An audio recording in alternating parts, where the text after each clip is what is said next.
All attendees are in listen-only mode.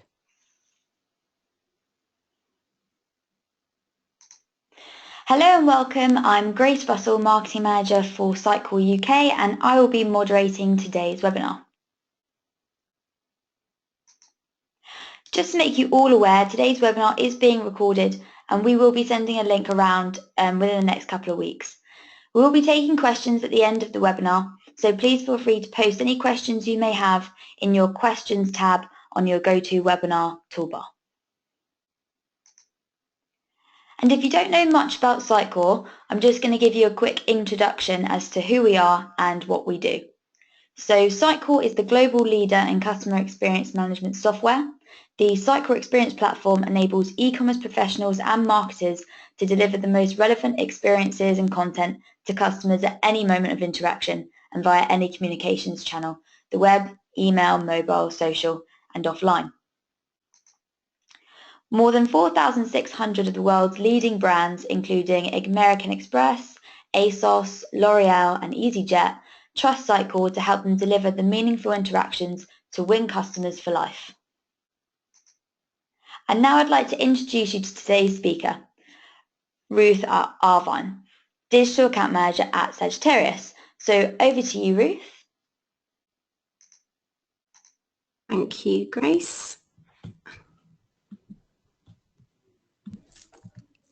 So, hello everyone. As Grace said, my name is Ruth Irvine and today's presentation is going to be about the path to personalisation.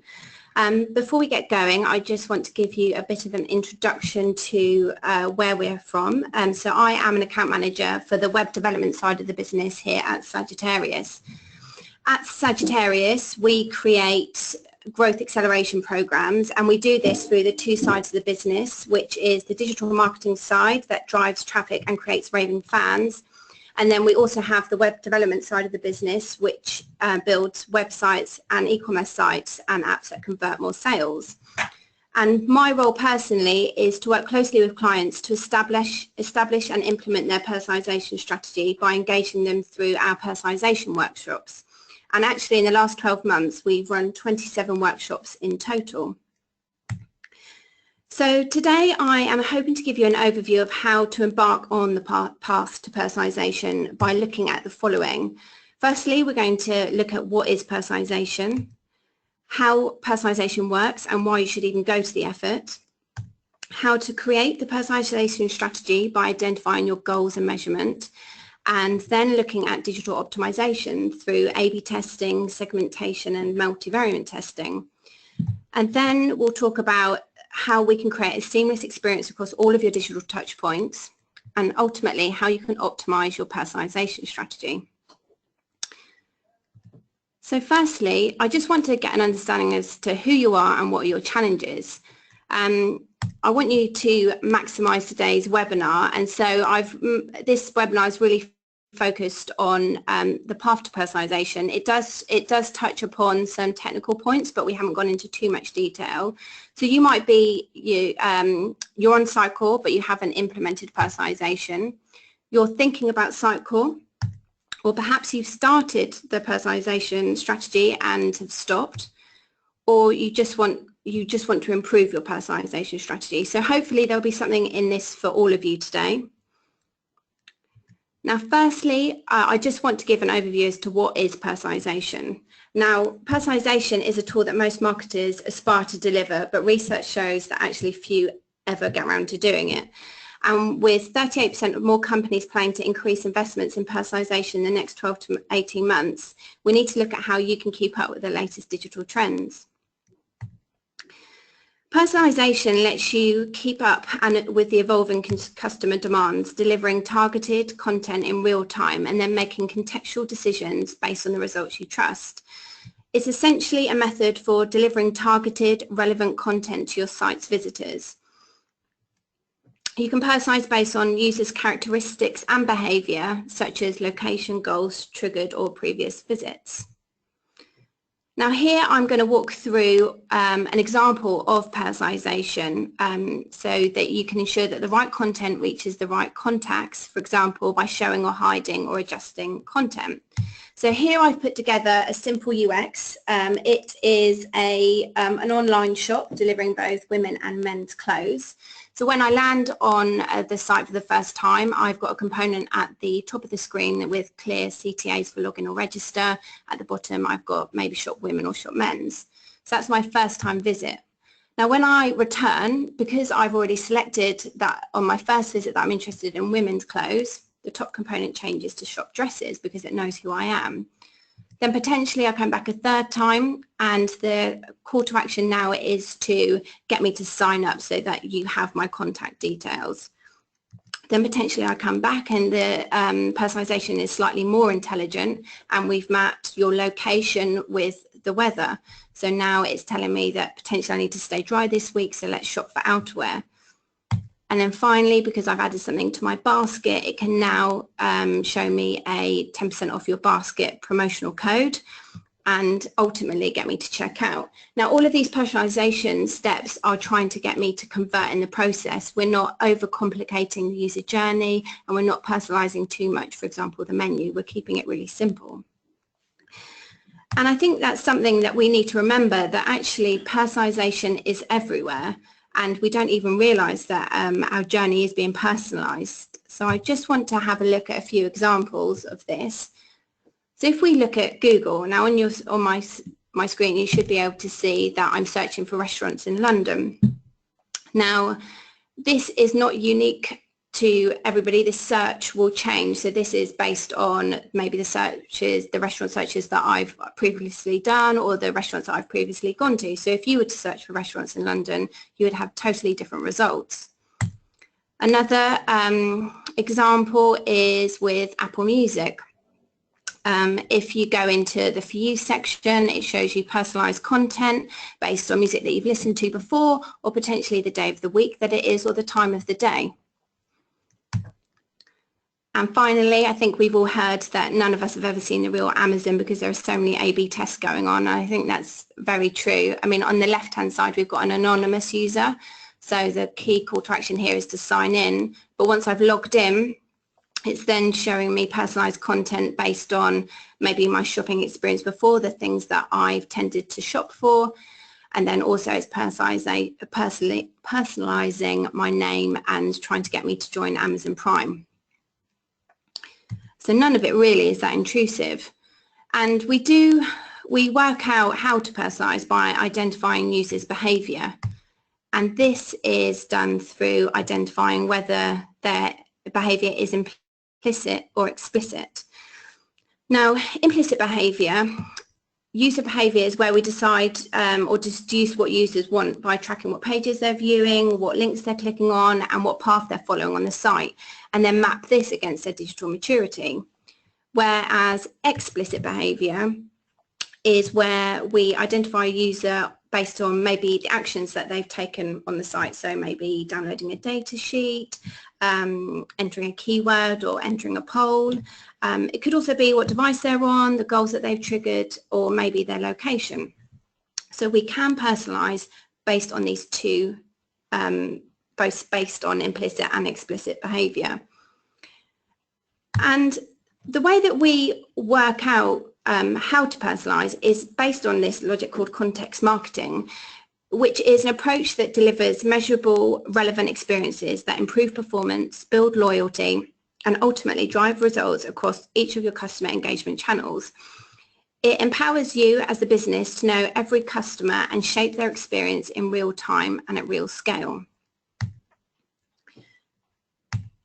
So real time, as we know, is the only time that counts, and to stay relevant, you must stay ahead. So it's all of our challenges to provide relevant information at the right time, in the right place, to the right person. And by doing this, we're all going to improve performance and ultimately drive results. So that is our end goal.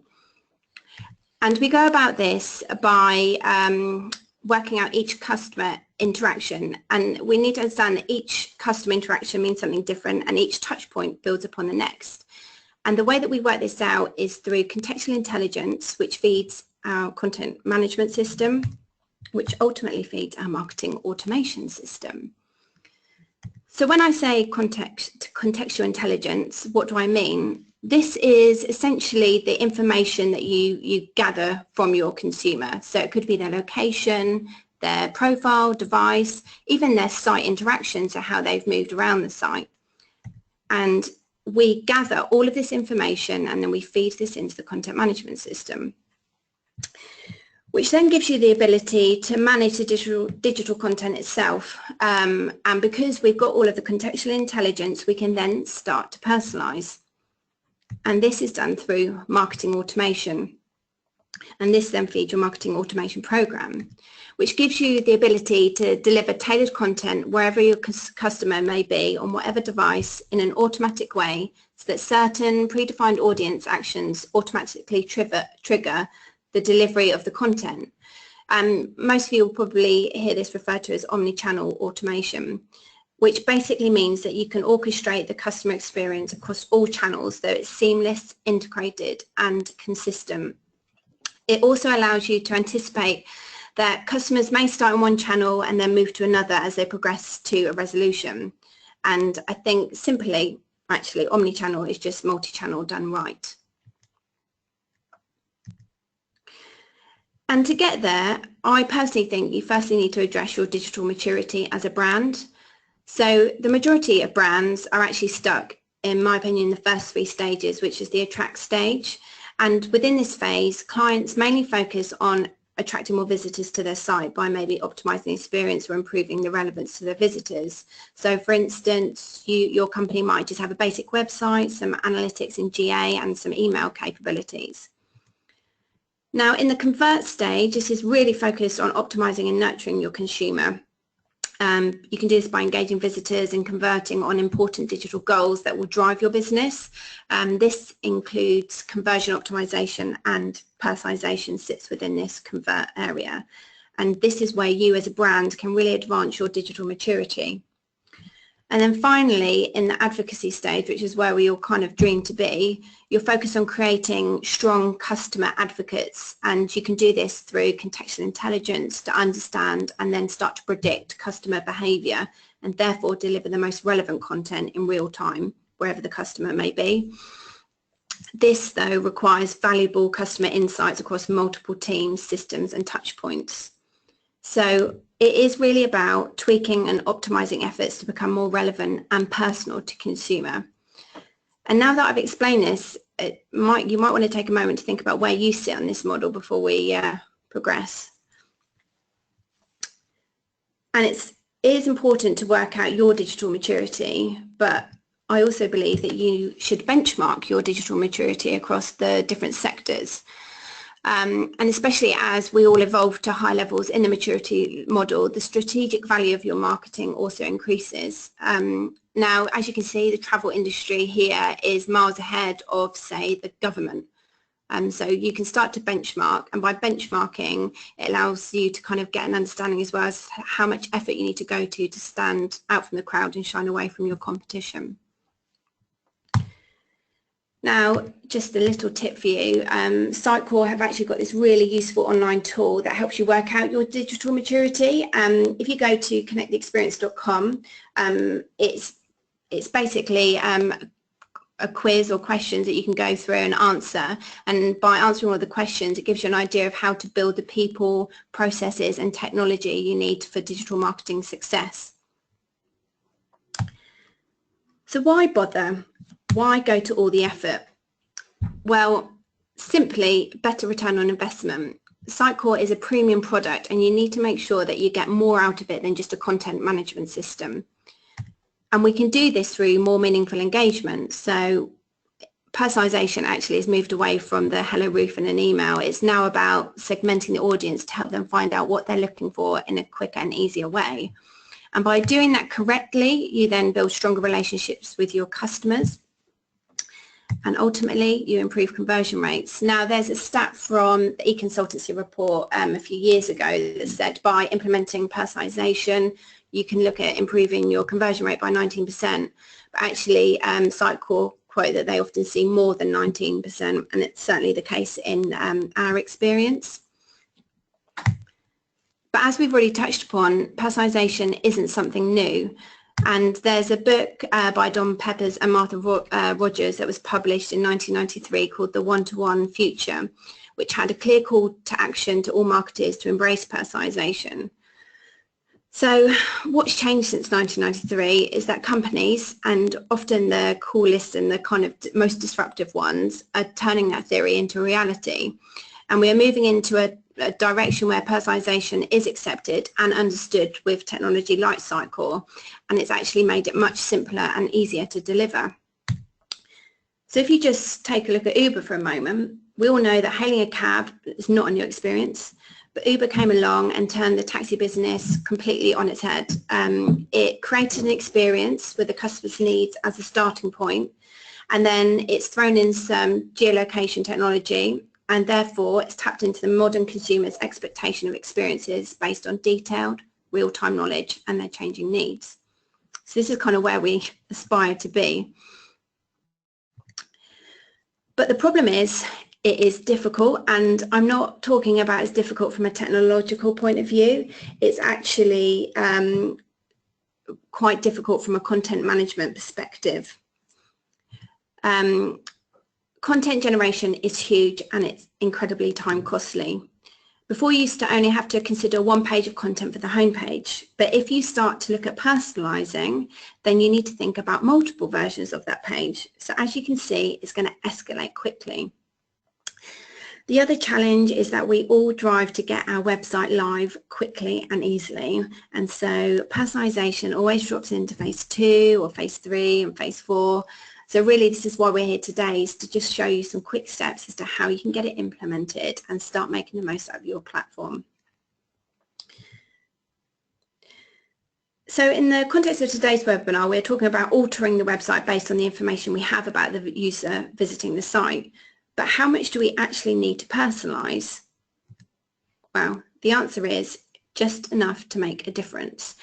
As I mentioned previously, I'm not talking about personalising the menu or the global navigation. I'm talking about maybe changing a component on the homepage with a clearer call to action when you understand who that person is. It's about making simple changes to your website to get that user to convert quicker. We're not talking about changing the user experience.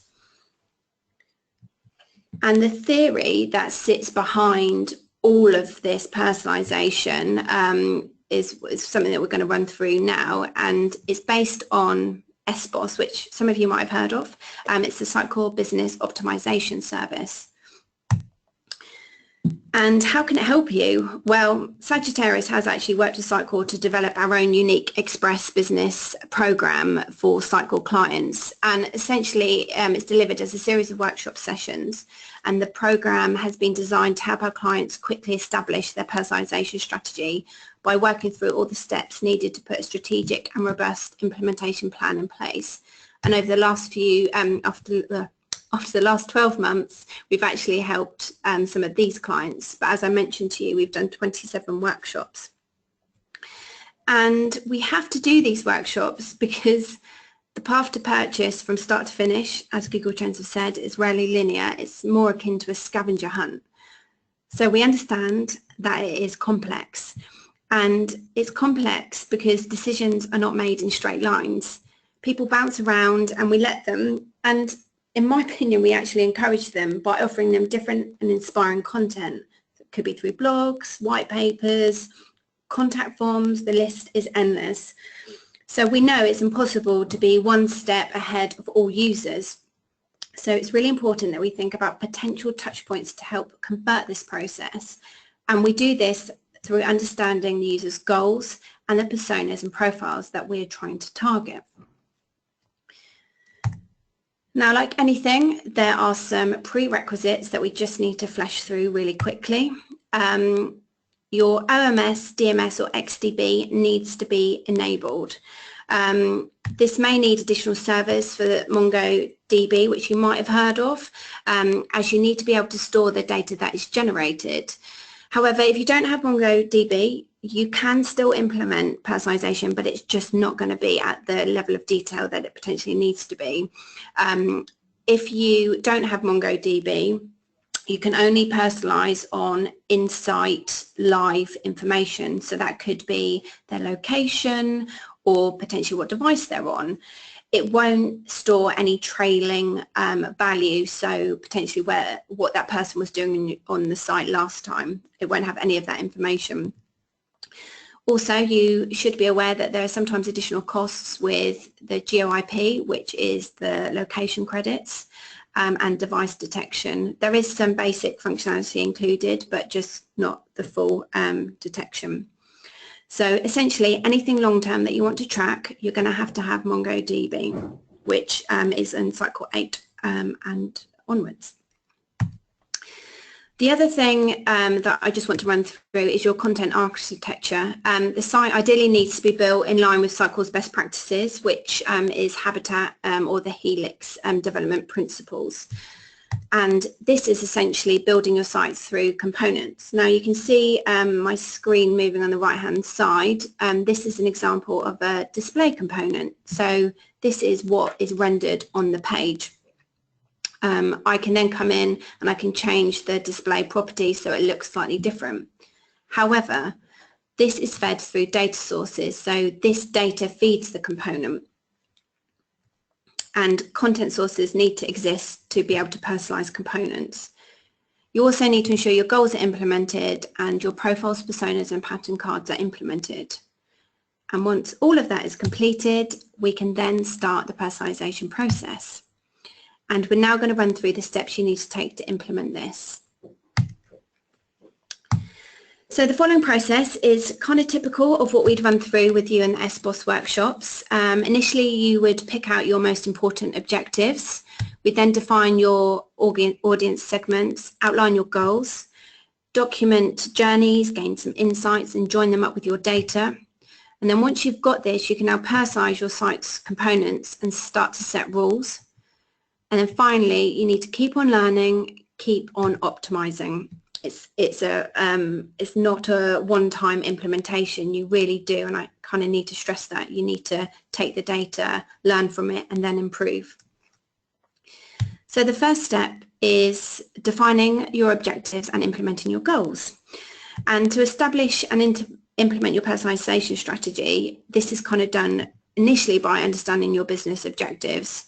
And we do this with you by defining strategies, agreeing tactics and implementations, and your KPIs, whether it's short term or long.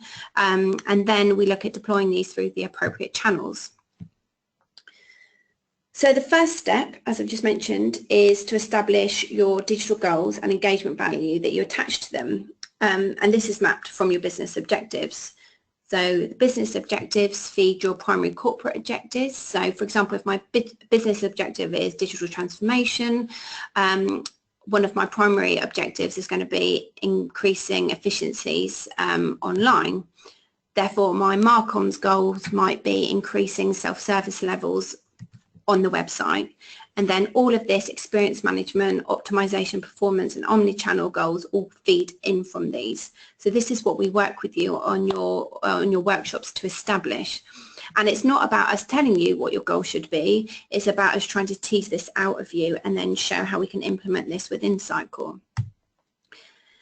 So choosing the right goals will help you validate and ensure that you're making progress towards your overall business goals.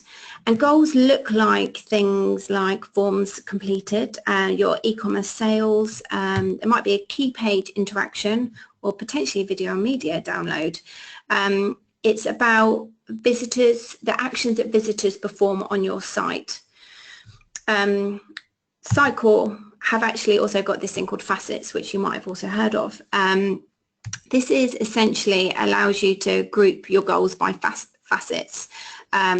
Which is essentially categorizing your goals or descriptions, and this then allows you to apply multiple goals to one facet, and it's just great for organization. But what's really cool is that you can then personalize based on facet level, so potentially the location or something that sits above your goal in the way that you categorize it. So sometimes it's just another easy way to personalize at a top level. And once we've understood your goals and your facets, we then need to start looking at scoring them. And we do this through something called engagement value, which I'm sure you would have heard of. And this value is basically weighted based on the impact on a strategic objective and on how engaged engaged or committed the visitor is in achieving that objective. Now, your engagement value points reflect the business value and the level of commitment that you associate with this particular contact or action. Now, I've got this diagram to show you how it works. So if a typical user comes to the website, they might bounce around, but if you haven't got any goals implemented on your site, then you're not going to attribute anything to them. Whereas if the visitor comes from organic search, they hit a download itinerary and then sign up for an event, because that goal is implemented on the site, I know that person's got 110 points, engagement value points. Whereas if somebody's come from a newsletter, then they come, so they request a callback and sign up for an event, they have then got 135 points. Whereas if they've come off the back of a campaign like the webinar, they might hit 35 points because they've downloaded an itinerary and requested a callback. Whereas that user has actually come back to the website twice and then downloaded the itinerary, callback and signed up for the event again. So on the face of it, that user has a higher engagement value. But then if you look at this separately, the level of engagement value created off one campaign, we can see that the monthly climbing newsletter was much more successful. So engagement value points, just to be clear, are cumulative. So when we work with you to score your goals, we will tease out of you the actual engagement value. As you can see here, there are some examples of some goals, and we assign the value with you. So when we look at teasing the value out of you, we will say, if somebody pays 2 deposits, are they more important than somebody that pays on the phone in full? In this example, yes. But as you can see, the lower value goals, for example, reading reviews or maybe showing content, are much lower down. So I'd have to do lots of that to reach the same value as somebody who's paid the deposit. It's also important to note that we suggest that you do have 0 value goals, so that you might not want to improve or track the engagement value, but you might just want to track how many people are applying for a job position or updating their profile. And just a little tip for you, from my experience, I think it's really valuable to assign the engagement values that you do in Sitecore. If you then assign this in Google Analytics or Tag Manager as a financial value, and this will give you an idea of successful conversions, and then you can take this information and use it with programmatic digital campaigns or retargeted or remarketing campaigns. So again, this kind of omni-channel automation, making sure that the user's right in the middle of it. Sitecore have also introduced something called monetary values and outcomes, which allows you to track financial conversions as well as engagement values. So that's just something, if you want to take it to the next level, something to consider. Also, if you implement your goals in GA, if you do this before you have a chance to put it into Sitecore, you can then start to track the progress. So it might be like a first step thing to do. And once we have identified your goals, we're looking at segmenting your audience, identifying who and why, how you're going to recognize them, how you're going, or what are you going to do to help them, and why you should focus on them first. And we do this through working out the potential, the impact, and the ease of segmenting to this audience. So this is looking at your profiles, personas, and pattern cards. And once you've implemented or identified this, and you've also identified your goals, we're ready for implementation. And now I'm just going to run through some steps to predictive personalisation and how you can get there. Now, I know I've mentioned this already, but I just want to reiterate, terms that you do need to be aware of is the components. So this is the rendering of the display component on the page. A data source, so this is the data that feeds that component. And also, I know I've said it, but GOIP, this is your location credits, which you can buy from Sitecore's App Centre. and you buy these credits, which will then feed into your experience profile so you can see where that user is. So your goals. This is the exciting bit. This is a video of how easy it is to implement a goal in Sitecore. Here I am clicking on a goal, which is within the marketing control panel. I'm naming that goal, so this is just going to be a goal for a simple page view. I come in here, I edit within the rules engine, and you'll see here that there's loads of out-of-the-box rules. In this instance, I'm selecting specific pages being viewed during the current visit. I find the page within the site, and I'm just going to select Contact Us because that's what I care about. I simply press OK. I add the points, which will be 50 in this example. I save, and as with Sitecore and everything, you save and then publish, and then this goal is live on the site. So the next time somebody comes to this page, they are going to get 50 points because they've engaged with the Contact Us page. And there's lots of rules out of the box that can help, that are easy to implement, and we'd run through this with you within your personalisation workshops. And then once your goals have been identified and set up, we would then set up your profile cards, personas and pattern cards. Again, this is done in your marketing control panel. And then once you've set this up, you then need to assign a persona to each page. And this is just an example of how you do it. So you go into your content tree, you then can change the persona of that page. So for example, if I've got a page that is focused on the travel industry, I would have the travel persona. If the technology is Sitecore, then I would have the Sitecore persona, because the content on that page is relevant for that industry. But as you can see, if these are all set up in the marketing control panel, it's very easy to go through and tag your pages. Just something from my experience is it's quite difficult to do in the first place when you then need to tag up, say, 500 pages, and you just need to make sure your content team, when they create new pages, tag up pages, because if you're not identifying the personas on each page, then you're not going to be feeding this into your engagement value plan. And then we can then look at personalising. So I've taken a quick video here of how easy it is to personalise. When you're in the experience profile, you can click on a component and there's a little image of 3 people. Click on that, you then go to your rule editor. I'm personalising based on a specific goal that's been triggered, which in this case is the sign up within the footer. I press OK.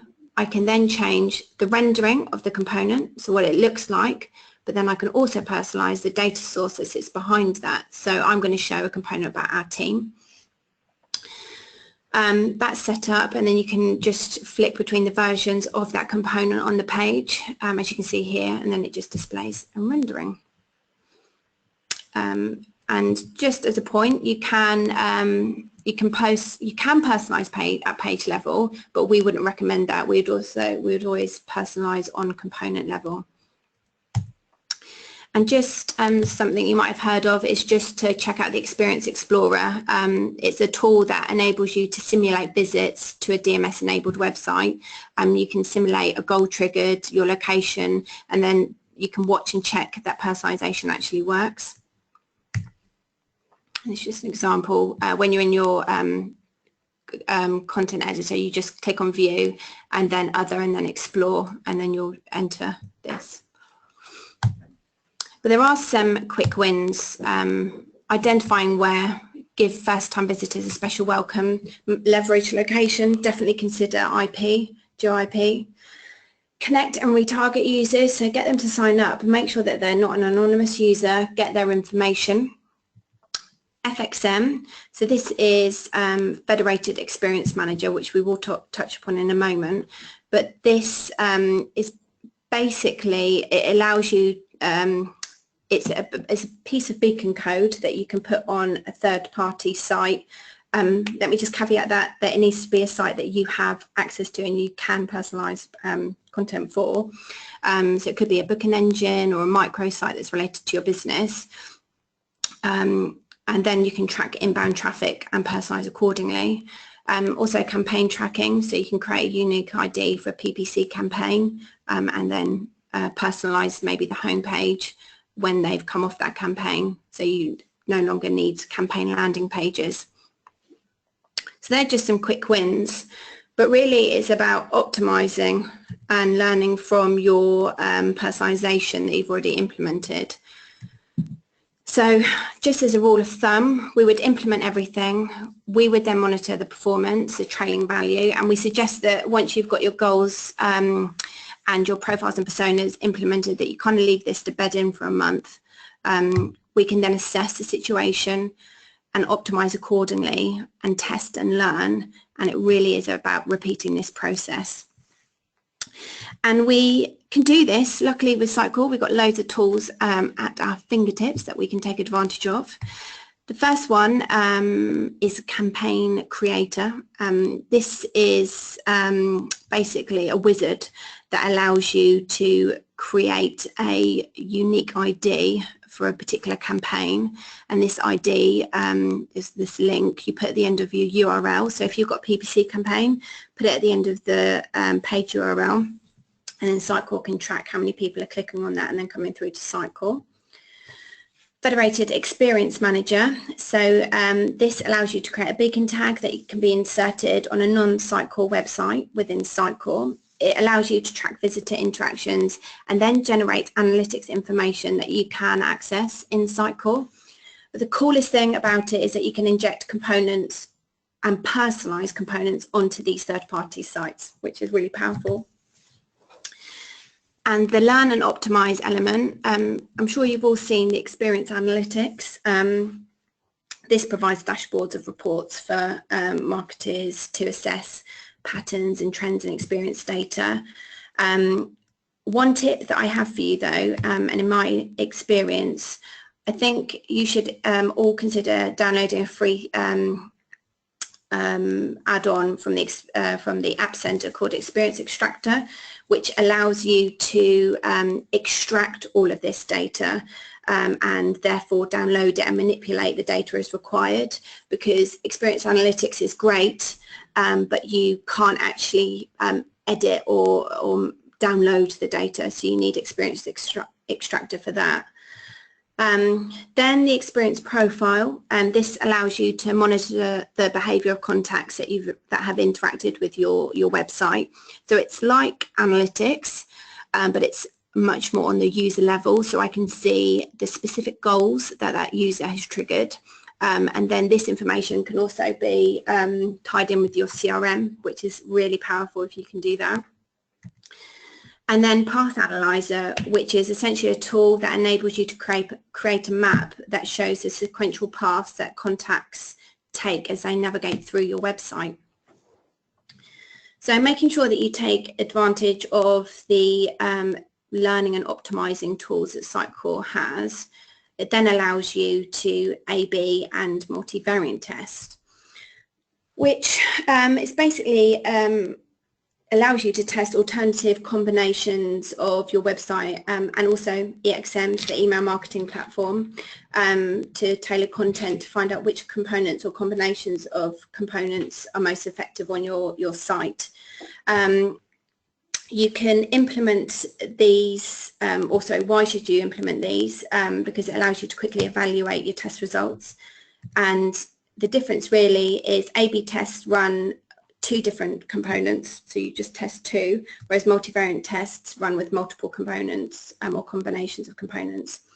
And the cool thing is the gamification. So if your boss says to you, I want you to change the homepage because I'm sure that this is going to improve conversions, and you don't agree, you can put a value against that. So when it doesn't improve conversions, it will then output in Sitecore like a leaderboard of who's right and who's wrong. So it's just, you know, adding a bit of gamification, which is quite interesting.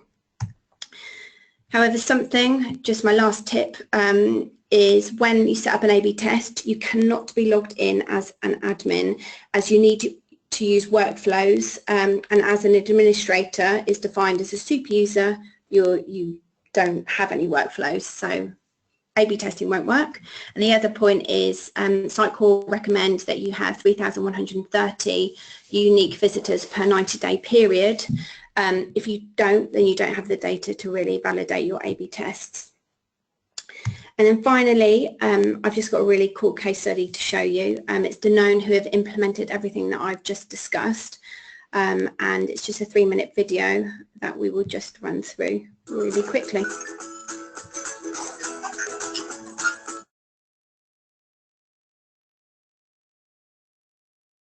Confusing times. New mothers have hundreds of questions that change from day to day as the delivery date approaches and as the baby grows. Danone Nutrition helps mothers raise healthy babies with a range of early life nutrition products and with a personalized information resource called Nutrition for You. The idea is simple. Offer the best, most relevant advice and information in context at every stage of the mother's journey using the Sitecore Experience platform. The Nutrition team maps the mother's journey into 4 distinct stages and 9 themes that mothers care most about. Then they use Sitecore to design personalized experiences that deliver the best information at the perfect time to every mother. Custom personalization rules use visitor insights to guide the content presented, including data about the journey stage, behaviors, and interests, all held in a central experience profile. As she progresses in her journey, the information she sees changes too.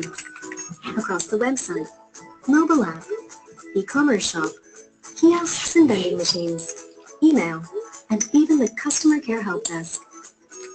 Relevant, context-driven advice, delivered in real time and adapting with every interaction. Simple A/B and multivariate testing make it easy to optimize any experience. And the Email Experience Manager translates the same context and relevance into targeted, personalized emails for every segment. Rich Experience Analytics shows the progress of each member or customer segment, or the entire program, in detail. With this kind of relevance and insight, it's no wonder that Nutrition for You has become the most popular source of information for new mothers wherever it's available. It's all made seamless and effortless with the Sitecore Experience platform. Personalization, behavioral profiling, relevance, multi-channel consistency, testing, analytics. That's what happens when you demand more from your marketing technology. Sitecore. Own the experience.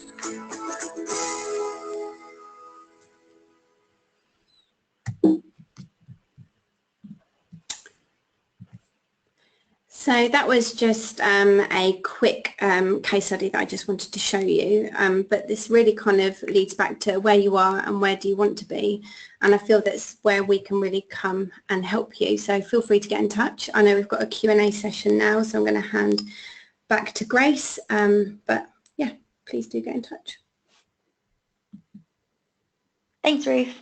So we don't have too much time now, but I'm going to try go through as many questions as we possibly can live over the webinar. And if we don't get around to answering your questions, please, email them to us, and we will, either Ruth or one of my team will come back to you. So if I just go from the top. So if, this is probably one for you, Ruth, if a client was to try and complete personas and pattern cards on their own independently, how long would this phase take? So they would need to identify their personas and profiles first, which, I mean, to be honest, as a business, you would probably know these. It depends how big your website is, because you do need to tag up all of the content on your site. I think that if you're just going to tag up a page, I would maybe leave like 5 minutes per page, so then kind of extrapolate that out against how many pages you have. But it can, if you're doing it from scratch and you've got a 500-page site where you need to tag all the content, it can take a while. Okay, great. Sorry, there's questions and there's really good feedback, so I'm just trying to dart through to the to the questions.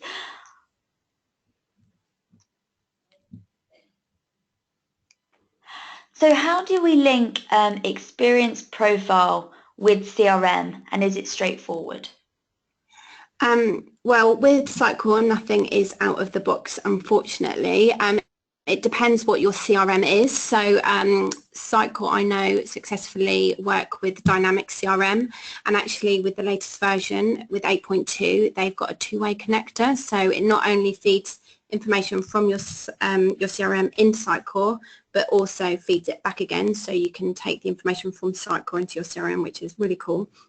Dynamics and Salesforce are the two that we work closely with.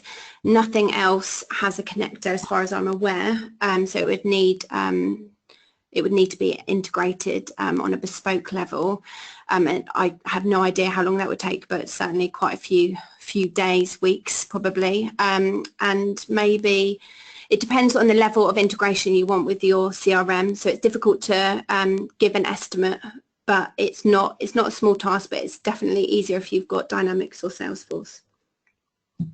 Okay, great. And how much additional effort from content managers is commonly required from an organisation to support Sitecore web personalisation? So we would suggest that you start really small and maybe just personalise. Say if you've got a homepage, maybe just personalise 3 components on the homepage based on your personas or profiles, or even a goal that's been completed. So if you start small, then you start to see your results. Then you can then start to work out the return on investment. So if you started to improve conversion, then there's a stronger business case to basically maybe put more content editors behind creating more content. But as I said kind of in the presentation, if you start small, test, optimize, test again, you'll then start to see whether there is a business case to do it, and therefore how long it will take. Okay, great. So is the profile card option only available on Sitecore 8? And if so, how difficult and expensive is it to move to 8 from version 7? So you can you can add profiles, personas and pattern cards to Sitecore version 7. If you're on 7.2, you've got the accelerator program that helps you push basically your content, your migration from 7.2 to 8 much more easily. However, I will caveat this that in my experience, upgrades are a lot of work, and when you're migrating from version 7 to 8 and onwards, there's lots of things to consider. So with version 8 and above, you have something called Mongo database, which needs to be implemented, and that's usually the sticking point. And with upgrades, you unfortunately have to go through each version. So you might go from 7 to 7.1 to 7.2. If you are on 7.2, you can, like I said, if you've got the accelerator program, can migrate and jump the rest of the versions to 8, but they can take maybe 2 months for an upgrade depending on the severity of it. If you're on 8 and you want to upgrade to 8.2, it's much simpler because you've already got MongoDB. Okay, great. And last one, so what level of impact has these tools that we discussed on the webinar on Sitecore had on specific Sitecore sites after being implemented? So we've actually got some nice case studies that I can share with you, but with ski weekends, we had, I think, increase of conversion. It was over 19%. I think it was closer to 20 to 21. But I can confirm that. But really, we have seen huge increases, and I think Sitecore validate that with, I think I said on a previous slide, 19% as a benchmark, but often more. Okay, great. That's all we have time for today, unfortunately, but thank you so much for your time. And if you have any more information, you can contact us, and have a wonderful rest of your day. Thank you. Thank you, Ruth. Thank you.